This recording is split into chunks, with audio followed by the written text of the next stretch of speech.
चाय का craze India में इतना कैसे बढ़ गया, इतनी पॉपुलर चाय कैसे हो गई? और इसका आंसर है मतलब यार, सेब गिरा तो ग्रेविटी आ गई, पत्तियां गिरी तो चाय आ गई। कहानी थोड़ी सुनी सुनी लग रही है ना? और बूम, चाय का इन्वेंशन हो गया। इंडिया में चाय की एंट्री के साथ हुई।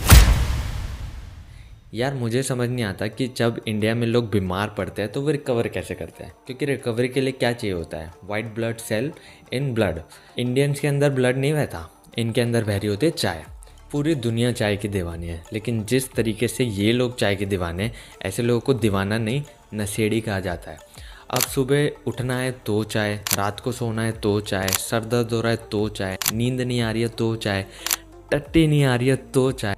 मतलब मल्टीपल आउटपुट और सेम इनपुट कैसे पॉसिबल है, मुझे आज तक समझ नहीं आया। तो ये सब जानने के लिए मैं आपको बताऊंगा कि चाय का इन्वेंशन कैसे हुआ। तो चाय का इन्वेंशन चाइना में 2737 बीसी में हुआ। तो कहानी ये कहती है कि सम्राट पेड़ के नीचे बैठकर पानी गर्म कर रहे थे।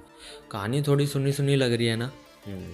एनीवेज, तो उस टाइम पर पानी के अंदर कुछ पत्तियां आकर गिर जाती है और महाराज उस पानी को टेस्ट करते हैं और उन्हें ये ड्रिंक जो है वो रिफ़्रेशिंग ड्रिंक लगती है और बूम, चाय का इन्वेंशन हो गया।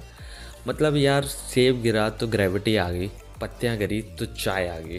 क्या बात है। इंडिया में चाय की एंट्री अंग्रेज़ों के साथ हुई। उस टाइम पे अंग्रेज़ चाइना से चाय इंपोर्ट करते थे, लेकिन उन्हें ट्रेडिंग में बहुत ज़्यादा प्रॉब्लम आती थी, क्योंकि चाइना जो है वो सिल्वर में पेमेंट को एक्सेप्ट करता था और अंग्रेज़ों के पास सिल्वर बहुत कम थे। इसलिए उन्हें ये ट्रेडिंग जो है वो बहुत महंगी पड़ती थी। इसलिए उन्होंने इंडिया के अंदर ही चाय को उगाना शुरू कर दिया। इंडिया ने शुरू में अंग्रेज़ों के लिए इस चाय को इलाइट ड्रिंक मानना शुरू कर दिया। इंडियंस को ये प्लेन टी इतने ज़्यादा पसंद नहीं आई, तो उन्होंने अपने ही अंदाज में मसालेदार चाय बनाना शुरू कर दिया। लौंग, इलायची, अदरक जैसे मसाले डालकर चाय को मसालेदार बना दिया। उस टाइम पर चाय इतनी महंगी थी, आज के टाइम के हिसाब से बताऊं तो अभी जिस घर में मैं रह रहा हूँ उसका जो रेंट है उतने ही पैसों में चाय आती थी 1 केजी उस टाइम पर। मतलब यार, इतना मुश्किल था चाय को ख़रीदना।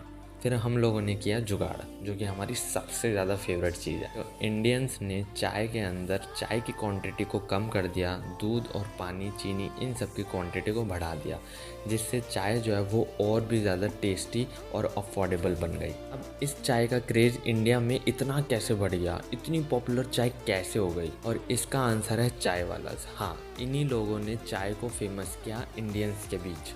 रेलवेज ने चाय को इंडिया के कोने कोने तक पहुंचा दिया। चाय वाला स्टेशन पर आकर स्टॉल लगाने लग गए और मसालेदार चाय बेचनी शुरू कर दी। यहीं से चाय इंडियंस के लाइफ का पार्ट बन गई और रेलवेज में चाय को बेचा जाना शुरू किया।